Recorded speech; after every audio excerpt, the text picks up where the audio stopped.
Pernahkah Anda memperhatikan mobil atau kendaraan yang digunakan pengantar pengantin di Bali?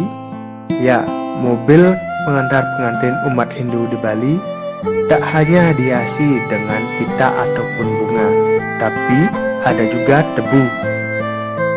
Kenapa harus tebu? Ini penjelasannya. Menurut Sulinggih Muda, Ide Mas dalam Segara, tebu di mobil yang digunakan pengantin tak hanya sekedar hiasan belaka. Ada doa serta makna tersirat dalam upacara pawuhan. Dalam kepercayaan Hindu di Bali, tebu merupakan salah satu pelengkap upakara yang sering digunakan. Tebu juga merupakan sebuah simbolisasi dari Nyasa Amerta, yakni yang menyempurnakan manusia sehingga dapat beraktivitas. Selain memiliki sabda, bayu, dan idap, manusia juga perlu memiliki Nyasa Amerta sebagai pelengkap. Selain sebagai pelengkap upakara, tebu juga kerap digunakan dalam upacara manusiaatnya. Salah satunya upacara pawiwahan. Menariknya, dalam rangkaian upacara manusiaatnya, tebu dipasang dan digandukan pada bagian depan kendaraan pengantin. Tebu dinilai memiliki filosofi yang sangat baik. Batangnya terasa manis, bahkan dari ujung pangkal hingga ke ujung lainnya.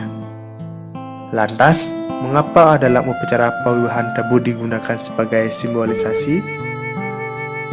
Menurut Ide Mas dalam Segara, kedua mempelai diharapkan akan menjalani kehidupan rumah tangga yang selalu manis seperti tebu.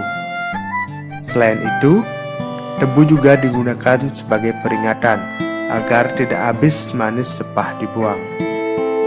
Pemasangan tebu di kendaraan biasanya dilakukan ketika mengantar pengantin ke rumah mempelai wanita untuk berpamitan. Selain itu, pemasangan tebu di kendaraan tak dilakukan sembarangan. Jenis tebu yang digunakan juga tertentu, seperti tebu ratu, tebu malam, tebu hitam, tebu tiing, dan tebu swat. Dan yang digunakan hanya bagian tertentu, yaitu sekitar 1,5 meter dari pucuk daun hingga batang tebu. Selain agar kehidupan kedua mempelai terasa manis, penggunaan tebu juga dianggap sebagai simbol sebuah kehidupan baru yang dijejaki kedua belah pihak. Dari segi skala, yang melaksanakan upacara pawiwahan dianggap letah atau cundaka. Jadi penggunaan tebu itu juga untuk menetralisir unsur negatif secara skala.